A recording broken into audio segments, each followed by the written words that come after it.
You ever get that feeling? Like things are good, right? We've got, I mean, more stuff than ever before. We're safer, more connected. Yeah. But there's this feeling like something's just off, Yeah. especially in those places where life should be, by all measures, pretty great. Right. And then you look at the data and you see higher wealth, greater safety, but then sometimes higher rates of despair too. Yeah. Tragically linked. It's weird, isn't it? It's a paradox. It really is. And that's the kind of thing we're diving into today. Something that hopefully helps you make sense of it all without getting lost in all the numbers and the noise. Absolutely. It's that gap, I think, between all the signs of progress we see out there and how we actually feel inside. The numbers tell one story, but our gut often tells us something very different. Yeah. So we're going deep on a book that really tackles this head on. Mark Manson's Everything is Fucked. Everything is fucked, yeah. Straight to the point, huh? We've been digging into excerpts from his work for this deep dive, really pulling out the ideas that can help us, all of us, understand this sense of unease. Right. So what's the, core goal here? What are we trying to do with this exploration for you, the listener? Well, our mission here is to really pull out those key insights from Manson's work, especially his look at what gives us hope, what we value, and how our emotions and our logical thinking kind of bump up against each other. We want to see if his perspective maybe shed some light on why this feeling of things being fucked just kind of lingers, even when things seem, materially at least, to be getting better. Right. And ultimately, offer you, the listener, a new way to think about finding meaning in all of this, in this world we're in. I like that. A new way to think about meaning, yeah. Yeah. And Manson doesn't exactly ease us in, does he? No, he doesn't. He hits you with this pretty stark truth right out of the gate. Death, you, me, everyone we love, we're all going to die one day. Yeah. And in the grand scheme of things, so much of what we do just won't have a lasting impact. Right. He even suggests that a lot of the ways we act, our everyday behaviors, are actually elaborate ways to avoid really grappling with that big, scary truth. Yeah. That is heavy stuff to kick things off with, for Yeah. sure. But it does resonate, doesn't it? That underlying awareness we all have of our own mortality. Yeah. And then it leads to that question, what's it all for? Exactly. And Manson's point is that a lot of our anxiety is all that striving for something more. It comes from this place, right? This Right. deep-seated awareness. You're trying to create something that matters, that lasts, in a universe that might not really care about any of it the way we do. Okay, so that brings us to this whole paradox of progress thing, right? Things are materially better than ever, like we were saying, but it seems like despair, that feeling of despair, is actually on the rise. So why does Manson think this is happening? Why is everyone feeling this way? Well, this is where it gets really interesting. Manson brings up this thing called the blue dot effect. Imagine you're looking at a screen and it's full of these dots, right? Okay. And at first, a lot of them are blue. But then, as you keep watching, fewer and fewer blue dots appear. What happens is your brain, it actually starts to identify other colors, even neutral colors, as slightly blue. Ah. It's almost like our minds adjust what they're looking for in order to maintain a certain level of, I don't know, maybe dissatisfaction. So what that means for you, for anyone listening, is that constantly chasing the next better thing might be built into how we think. And recognizing that it's not just you, it's kind of how our minds work, maybe that can help you break free from this endless chase. So even as things objectively get better, our internal sense of what's wrong, what needs to be fixed, it just shifts to something else. Precisely.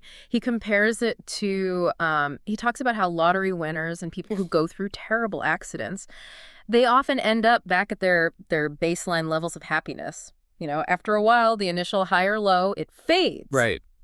He argues that a certain level of pain, just being alive, it's a constant.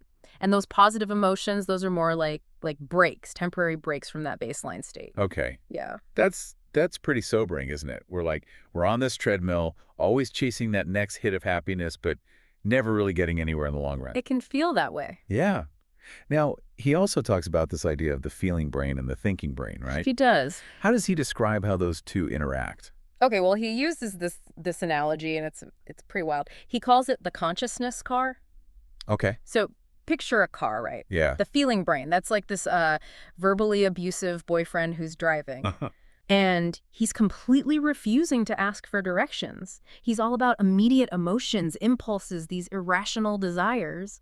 He doesn't think ahead. Right. Then you've got the thinking brain, that's the passenger, and the thinking brain is desperately trying to make sense of where the feeling brain is taking them, trying to justify their route even though they have no control over the wheel. So, a verbally abusive boyfriend driving the car. That's vivid. Yeah, it's quite the image, but it gets the point across. It does. It does. So, the thinking brain isn't really the one making the decisions. Not in the way we like to think, no.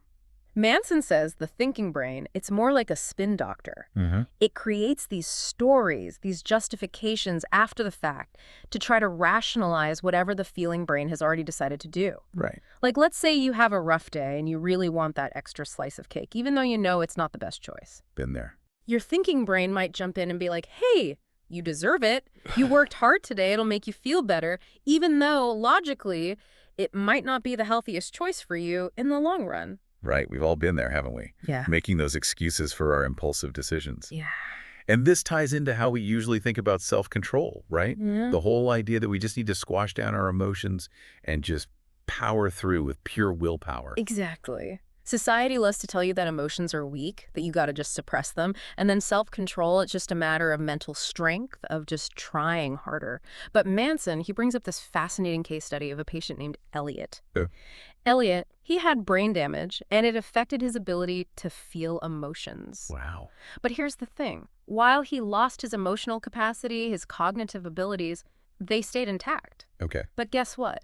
He became completely incapable of making good decisions. Right. It's wild, right? He could think clearly, but he couldn't actually decide on anything. He'd get bogged down in these tiny details, and he couldn't figure out what to prioritize, what would actually benefit him. It really challenges this whole idea that suppressing your emotions is the key to rational thought. Turns out, emotions are actually super important. They're the ones that provide the value judgments that drive our choices.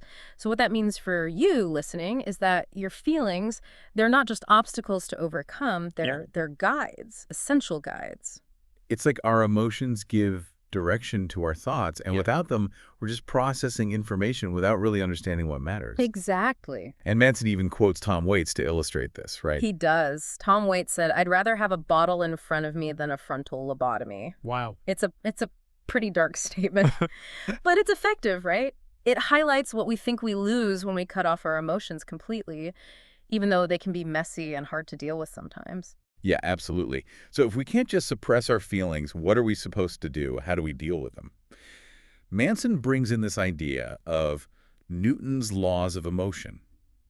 That sounds intriguing. Can you explain that? Sure. So imagine a parallel universe, right? And in this universe, there's a Newton figure, but instead of studying the external world, like gravity and motion, he's obsessed with the internal world of, human psychology. Okay. So this parallel universe Newton, he comes up with these laws of emotion. The first law, according to Manson, is that pain creates a moral gap. And your feeling brain, it wants to even things out. Like if someone wrongs you, you feel like they deserve to be punished, hurt back. There's this innate drive for fairness, for things to balance out. That makes sense on a gut level, like that sense of injustice. That really gets you fired up emotionally. Totally. And then you've got the second law. Okay. This one says your self-worth, how you see yourself, it's basically the sum of all your emotions over time, and those moral gaps play a huge role. If you constantly experience these negative moral gaps, like you're being wronged, you fail over and over again, your self-worth tends to take a hit, right? Makes sense. But then on the flip side, if you're always getting rewarded, even if you don't deserve it, or you believe you're inherently better than others, that can inflate your self-worth, lead to what Manson calls, he puts it pretty bluntly, being an asshole. Okay, so it's this balancing act, isn't it? You're trying to maintain a healthy sense of self-worth without tipping over into either self-loathing or arrogance. Exactly. It's a tightrope walk. And this all feeds into how we create those personal stories about ourselves, those value-based narratives, right? Absolutely. We weave these narratives around what we believe is important, what we think we deserve, and they become the foundation of our identity. Right. Like, think about someone who sees themselves as a really dedicated parent, right? If you criticize their parenting, you're not just disagreeing with them about a specific technique. You're attacking a core part of who they believe they are. And that's going to trigger a strong emotional response. Right, so it goes way beyond just a difference of opinion. It's personal. Exactly. So for you, for anyone listening, what that means is that your deeply held values, they're intertwined with how you see yourself. So we protect those narratives with the same intensity that we protect our physical bodies. Yeah. And he uses this term emotional gravity to explain how these shared values bring people together or push them apart. He does. Shared values, they act like gravity, pulling people into groups, tribes, communities. The stronger those shared values, the tighter those bonds, and the stronger the pull. But then, when you have differing values, that creates tension, conflict. It pushes people away from each other. So our values, they're both the glue that holds us together and the fault lines that divide us. Right. And then at the top of this whole value hierarchy, there's this thing Manson calls the God value. What's that all about? So the God value, it's your ultimate value, the one that sits at the very top and influences all your other values. For some people, it might be financial success. For others, it's artistic expression or maybe social justice. But the point is, all religions, whether they're spiritual, ideological, or even interpersonal, they start with this God value at their core. So even belief systems that don't have a traditional God, they still have this element of faith in something. Right. He's saying that all religions, they're making a promise of a better future based on adhering to this central value. Right. So you've got ideological religions, like all the different political isms out there, promising progress through specific societal actions. Then you have interpersonal religions built around the hope that some other person or a group will make you happy, fulfill you. And then, of course, there are the spiritual religions with their supernatural beliefs and promises. Okay. But the driving force behind all of them, all these value-based narratives, is that God value. That core belief shapes everything else. Interesting. And he's also arguing that a key part of religion in general is this emotional attachment and this tendency to discourage, like, critical Yes. thinking, right? Exactly. It's about feeling connected, finding meaning within the group. And that often leads to prioritizing faith and belief over questioning things, over rational inquiry. And this leads to, this is a really interesting part, where he talks about, like, starting your own religion. Right. Sounds a bit tongue-in-cheek, but what's the underlying message there? What's he trying to show us about how we think? Yeah, he presents it with a bit of humor, but those steps he outlines, they reveal a lot about human psychology, and it can be a little unnerving. So the first step is sell hope to the hopeless. Okay. You got to target people who are feeling lost, who are looking for answers, and offer them a sense of purpose, a way out. Right. Then step 2, define the enemy. You got to create this us versus them dynamic. It Yeah. strengthens group identity. Right. Step 3, create rituals. Those repeatable actions that just reinforce those shared values, make them feel even more important. And then step 4, demand sacrifice. Get people to give something up, make them feel like they've invested, that they're worthy because of it. Interesting. What's that last cynical step? Oh, yeah. The last one is promise heaven, deliver hell. The idea is you set these impossible standards, so followers, they're bound to fail, right? You're right. And then that failure, it leads to guilt, to dependence on the religion for redemption. You're promising salvation, but you're setting up a system where they constantly feel like they're falling short. That is dark, but also kind of insightful, right? You see that dynamic play out in so many different ways. Yeah, absolutely. Okay, Manson also digs into Nietzsche's concepts of master morality and slave morality. Where do those fit into all of this? Right, so Nietzsche argued that there are these two fundamental types of morality, and they're constantly battling it out. Master morality, that was common in a lot of ancient cultures. It prizes strength, excellence, creating your own values. You're not beholden to anyone. Okay. Then you have slave morality, which Nietzsche attributed to the Judeo-Christian tradition. It emphasizes compassion, empathy, humility. And Nietzsche saw this as stemming from the resentment of the oppressed. They're turning their weakness into a virtue. Okay. And Manson's point is that these two moralities, they're not just dusty old ideas. They're still clashing today, and they're a big reason why we see so much political and social conflict. So it's this ongoing struggle between these two different ways of looking at the world, and it plays out in all these different areas of life. Exactly. It shapes how we see ourselves, how we relate to each other, how we build our societies. It makes you think, doesn't it? Yeah. And how does the rise of science and reason fit into this whole dynamic? How does it affect the role of these moralities and the role of religion? Well, Manson argues that the scientific revolution, it really shifted our focus. Yeah. Suddenly, it was all about progress, about improving things in this life rather than waiting for some kind of afterlife. And that's led to the decline of those traditional spiritual religions, and we've seen the rise of ideological ones in their place. So instead of looking to the heavens for answers, we're looking to political systems, social movements, things like that. Exactly. We're looking for a better future here on Earth. But the thing is, Nietzsche worried about this shift. Why? What was his concern? Well, he thought those ideological religions, they might bring progress, but they lack that sense of absolute certainty that you get with supernatural beliefs. You know, the idea that God has a plan, that everything happens for a reason. And without that, our hope becomes more fragile, more easily shaken when things go wrong. So we're putting our faith in things that are inherently more uncertain. Right. And that makes us more vulnerable to disillusionment, to that feeling that everything's fucked when things don't go our way. Interesting. And then Manson throws this curveball where he says that hope itself can actually be destructive. Yeah. That's kind of counterintuitive, isn't it? We usually think of hope as a good thing. It is, yeah. Yeah. But Manson's point is that hope, it always implies a rejection of the present moment. It's always focused on some future state that's supposedly better than what we're experiencing right now. And he also argues that those very sources of hope, the things that give our lives meaning, they often end up dividing us. Okay. Like, our hopes for a better world, they're based on our own specific God values. Right. And those values might clash with someone else's hopes and values. So we end up fighting over those very things that are supposed to give us a sense of purpose. So the thing we're striving for, the thing that's supposed to bring us together, can actually tear us apart. That's pretty profound. It is. It's a real paradox. So if hope can be so destructive, where do we find value? Where do we find meaning? Manson brings in Kant here, doesn't he? He does. He introduces Kant as someone who offers a way to find value without relying on hope. Kant, he was all about the inherent value of consciousness and reason.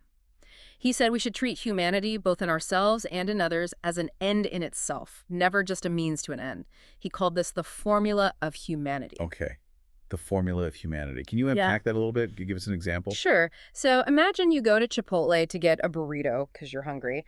The burrito, that's your goal, your end. Right. The money you use, the car you drive, the person who makes the burrito, those are all just means to that end. Okay. And Kant's saying that it's wrong, ethically wrong, to treat people as just a means to your own ends. You got to recognize their inherent worth, their own goals too. Got it. So it's about respecting people as individuals, not just using them to get what you want. Exactly. And he extends this to how we see ourselves as well. So self-improvement, in Kant's view, it's not just about chasing happiness. It's about cultivating self-respect, which is directly linked to respecting the world around you, respecting other people. That's a really interesting way to think about personal growth. Yeah, it shifts the focus. And Manson, he also talks about how our own expectations, they can actually distort how we see reality. He brings back that blue dot experiment here, but in a slightly different way. Can you explain that? Yeah. So he's building on that idea that our minds, they come with these preset expectations, and those expectations influence how we perceive the world. Like in the blue dot experiment, if you're told to expect fewer threatening faces, you might actually start interpreting neutral faces as threatening. Huh. Your perception shifts to match your anticipation, even if it doesn't match what's actually there. So it's like we're filtering reality through these lenses of expectation. Exactly. We're not always seeing things objectively. Our minds are constantly interpreting, shaping the information we take in. And then he draws this parallel to Einstein's theory of relativity, which seems like a bit of a leap. It does seem like a jump, but the connection he's making is about this idea of universal constants. Einstein challenged the notion that time and space are constant, right? Well, Manson suggests that we often make a similar assumption about our own perception. We assume that how we see the world is constant, even though our experiences are always changing. And he brings in Schopenhauer here, who had this idea that pain is actually the universal constant of life. Pain is the constant. Yeah. And our perception, it adjusts to that baseline of pain. So no matter how good things get, we'll always find something to be unhappy about. Our minds will find a way to experience some level of pain. So if you're always chasing happiness, always trying to escape pain, you're fighting a losing battle. That's his point. It's kind of a bleak outlook, but it also has this kind of liberating aspect to it. In a way, yeah. If you accept that pain is a part of life, maybe you stop struggling against it so much. Maybe. Now, this brings us to that really powerful example he uses, the Vietnam War, and the image of Thich Duke's self-immolation. How does he use that story to illustrate his points? So the story of Nengo Diem and Thish Quangduk, it really highlights how clinging to a specific hope, in this case the West's hope, that Diem would be this strong anti-communist leader, it can actually blind you to reality. Right. They were so focused on that hope, on that narrative, that they missed all the signs that things were falling apart. And Quangduk's act, that was a direct challenge to that hope, and it ultimately led to change. Yeah. And Manson connects this to this idea of anti-fragility. Anti-fragility. So Yes. anti-fragile systems, they actually gain strength from disorder, from challenges. And Kwang Dup's act, even though it was horrific, it was this incredibly powerful display of mind over matter. It inspired change, and that suggests the kind of anti-fragility of the human spirit, you know? Hmm. He's saying that we can grow stronger through facing pain, through those difficult experiences, rather than always trying to avoid them. That's a powerful image and a powerful message. It makes you think about Yeah. what you're willing to stand up for, what you're willing to sacrifice for. Yeah, it does. Okay, so as societies become wealthier, more comfortable, Manson argues that the focus shifts from innovation to diversions. What's the problem with that? Well, as we achieve greater material comfort, economic progress, it starts to focus more on creating things that numb our pain rather than solving real problems. Mhm. And diversions, they're not inherently bad, Right. right?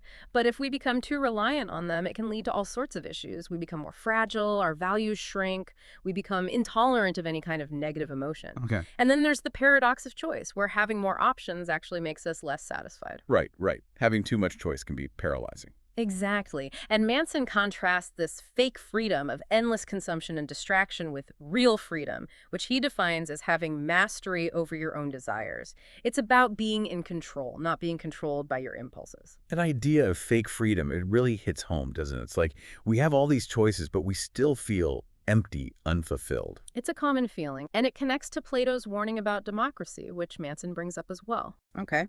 Plato is worried that too much freedom, this unchecked pursuit of happiness and pleasure, it could actually lead to tyranny. He thought democracy requires citizens who are willing to tolerate different viewpoints, to compromise, to sacrifice for the common good. And Manson's warning is that we can't confuse basic rights with the absence of discomfort. We have to be willing to face those difficult conversations to engage with people who disagree with us. That's a tough message, especially in today's world.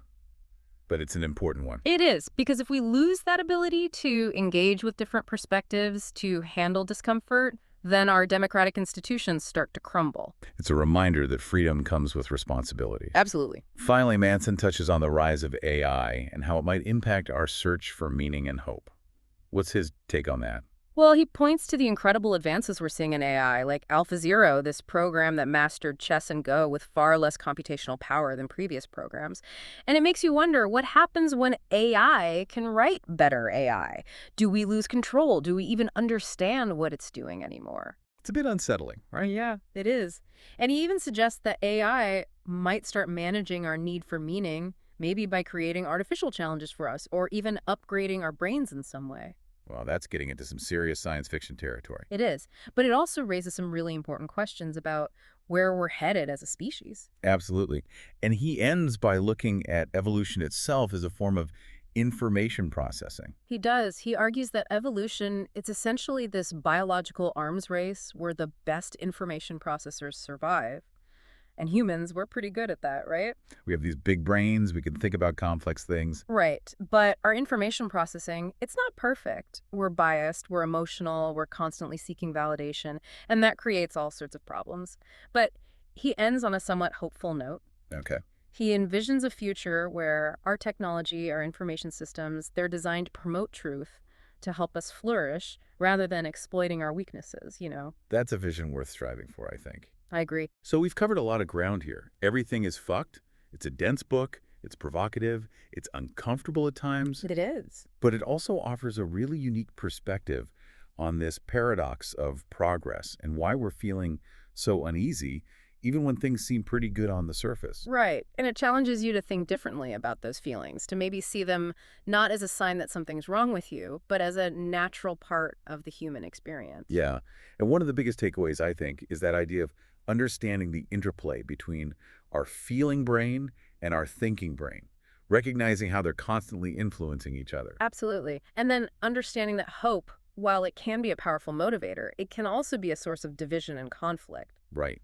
And maybe instead of always chasing hope, maybe we need to look at those alternative paths to meaning. Like Kant's formula of humanity, treating ourselves and others with respect. Yeah. And embracing anti-fragility, finding ways to grow stronger through challenges rather than avoiding them. So for you, the listener, I think the big question is this. If hope is fleeting and pain is a constant, how can you find a way to embrace what is? How can you build a life that's resilient, meaningful, even in the face of all the messiness and uncertainty? It's something to ponder, isn't it? Think about your own God values, those things that drive you, and how you navigate that tension between your own desires and those bigger principles. Because that's the real challenge, isn't it? Figuring out how to live in a world where, well, everything is kind of, Mm-hmm. we'll Yeah. leave you with that.